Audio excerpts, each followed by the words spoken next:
Every night he came to the cafe only for coffee, never food, never dessert, and never staying more than an hour. To the staff, he was just another late-night regular, a tall man in immaculate suits who kept his wristwatch angled under the dim light.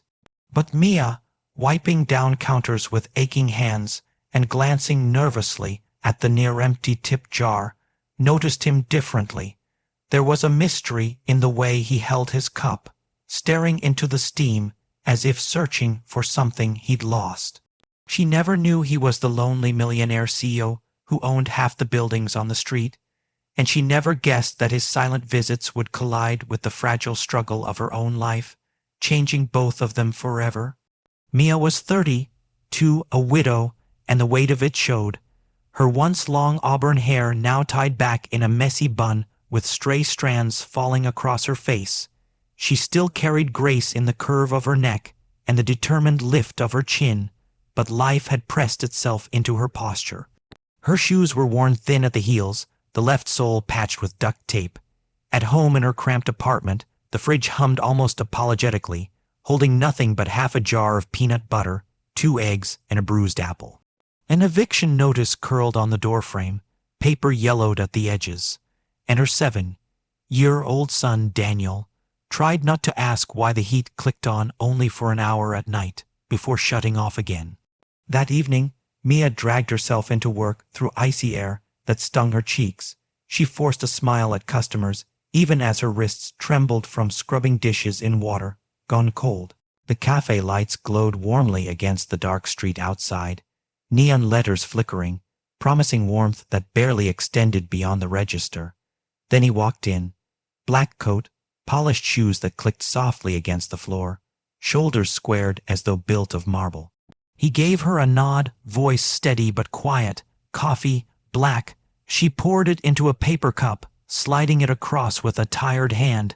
He always paid in cash, crisp bills folded neatly, never waiting for change.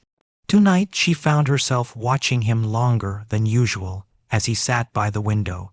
His gaze didn't follow the people outside, nor the couples at the other tables. He seemed lost, adrift in a silence that clung even in a crowded room. Something about that stillness unnerved her, yet drew her curiosity. Later, when her shift ended past midnight, she found herself walking Daniel home from the babysitter. He clutched her hand, backpack slung over his shoulder with a broken zipper dangling. Snowflakes clung to his fraying jacket. He chattered about school until his voice thinned, and Mia tried to keep her answers bright. As they passed the cafe window, Daniel pointed. "Mama, that man is always there. Doesn't he have a family?" She hushed him gently, tugging him forward, but the question lodged in her chest like a stone. 2 nights later, the same man came again. This time, Mia noticed him glance toward the pastries before settling on his usual order. She smoothed down her apron, aware of her hair's unruly strands. "You sure you don't want something else? The muffins just came out." He lifted his eyes to her, gray and steady. "No, just coffee." His tone left no space for questions, but she swore she caught a flicker of loneliness in his hesitation. Hook. That week, Daniel came down with a fever. Mia stayed up rocking him in their drafty apartment, listening to his cough echo off peeling walls. She skipped meals to stretch the groceries, pouring water into the last carton of milk so it might last. She counted coins at the pharmacy counter, cheeks burning as people shifted behind her in line. When she finally made it to work again, her eyes rimmed red. The man in the black coat looked up at her with a pause so long she nearly forgot his order. "Rough night?" he asked, his voice softer than she'd ever heard. She blinked, throat tightening. Something like that. She wanted to say more but couldn't risk it. He didn't push, only lifted his cup. But when he walked out, she found a folded $100 bill under the saucer, tucked as though it were nothing. She stood frozen, heart hammering, torn between shame and relief. Did he see her struggle? Was it pity? She slipped the bill into her pocket, glancing around to make sure no one noticed. That night, she bought groceries: bread, canned soup, a small pack of oranges. Daniel's eyes lit up like it was Christmas morning. Still, a quiet storm brewed inside her. She didn't want charity, not from a stranger who barely spoke. And yet she couldn't deny the way her chest ached when she thought of him, alone at that window table, with only bitter coffee for company. One night, after closing, she stepped outside to find him still there, staring at the snow. Her voice trembled as she spoke. "Why do you always come here?" His jaw tightened. He turned, meeting her eyes with something raw, something almost breaking. "Because it's the only place that doesn't remind me of what I've lost." His words struck like a bell in the silence, leaving Mia breathless, gripping her coat against the cold. Mia's breath clouded in the frozen air, but her body burned with the weight of his words. She searched his face, hoping for more, but he looked away quickly, as if ashamed for revealing too much. Daniel's cough echoed in her memory, the empty shelves, the eviction notice, her own loneliness bleeding into the shadows of his. She wanted to ask what he had lost, who he was grieving, but fear knotted her tongue. Instead, she whispered, "I understand," and pulled her coat tighter before walking away, her footsteps echoing against the quiet street. The next night he wasn't there, nor the night after. Mia felt a strange emptiness every time she wiped down the corner table by the window, leaving it ready for a customer who never came. On the third night, she found herself staring at the door more than the register, hands trembling as she counted coins for another customer. When it finally swung open, her chest tightened.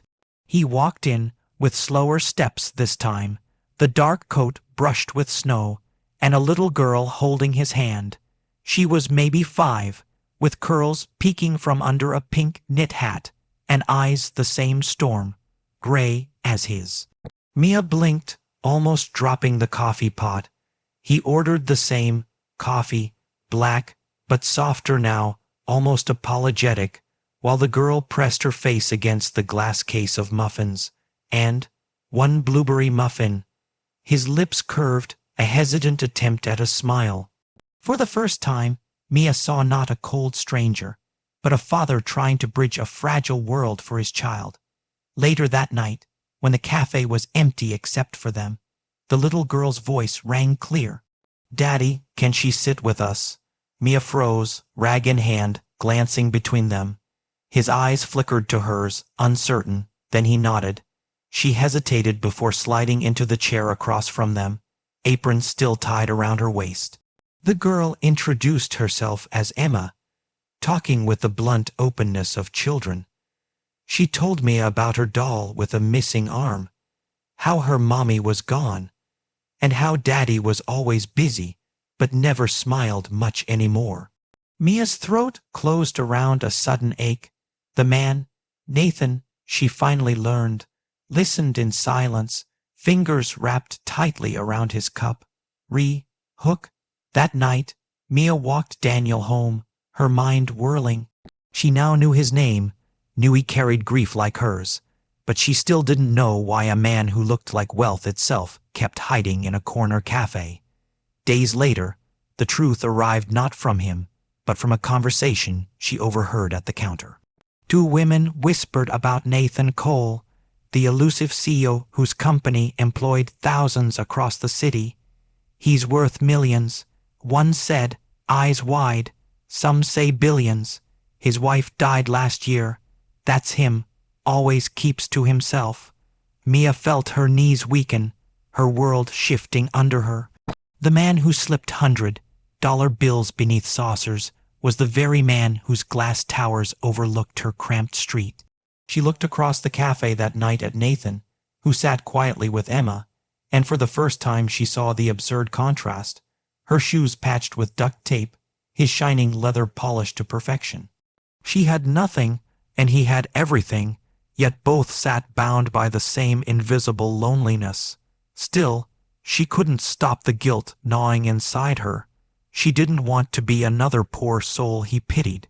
So the next night, when she placed his coffee down and he slid another folded bill beneath the saucer, she pushed it back. I can't take this, she said firmly, her voice quivering despite her effort to sound strong. His gaze rose slowly, surprised, searching her face. Why not?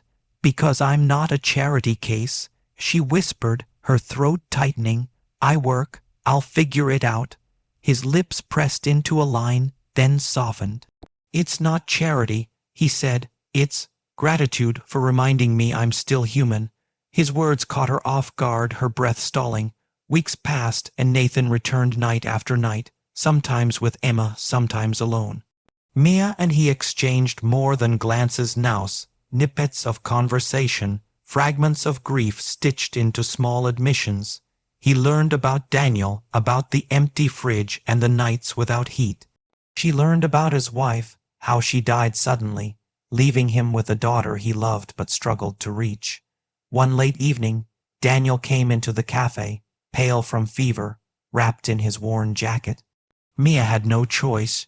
She couldn't leave him alone. He sat curled in a booth while she worked, trying not to cough. Nathan noticed immediately, eyes darkening. He rose, walked over, and gently draped his expensive wool coat around the boy's shoulders. Daniel blinked up at him, surprised, whispering, "It's warm." Nathan only nodded, his jaw tight, as though he'd placed something far greater than a coat on the child. The moment changed something between them. That night, when Nathan left, he paused at the door, turning back with words caught between hesitation and resolve. "You don't have to do this alone, Mia." She looked at him, tears threatening, too proud to answer. But when she came home later, tired from the shift, she found 2 bags outside her door. Groceries, medicine, even a small toy car for Daniel. There was no note, but she didn't need one. She leaned against the doorframe, tears sliding silently down her cheeks, realizing that kindness could feel like both a wound and a healing balm. And yet, despite everything, fear still knotted inside her. What if she let him too close? What if he was only passing through, and she let Daniel hope for more than coffee and fleeting kindness? The next night, she decided to confront him. She waited until the cafe was quiet, until Emma had fallen asleep in the booth, her small hand clutching her doll. Nathan sat at the table, shoulders bowed in a rare vulnerability. Mia walked over, her own hands trembling. "You can't keep doing this," she said softly. "You can't keep giving and leaving us wondering why." Nathan lifted his gaze, and in it, she saw the storm of his grief and the flicker of something deeper, something she hadn't dared to name. His voice cracked as he answered, "Because I don't know how to stop needing this place, needing you." Her breath caught, heart pounding in the fragile silence that followed.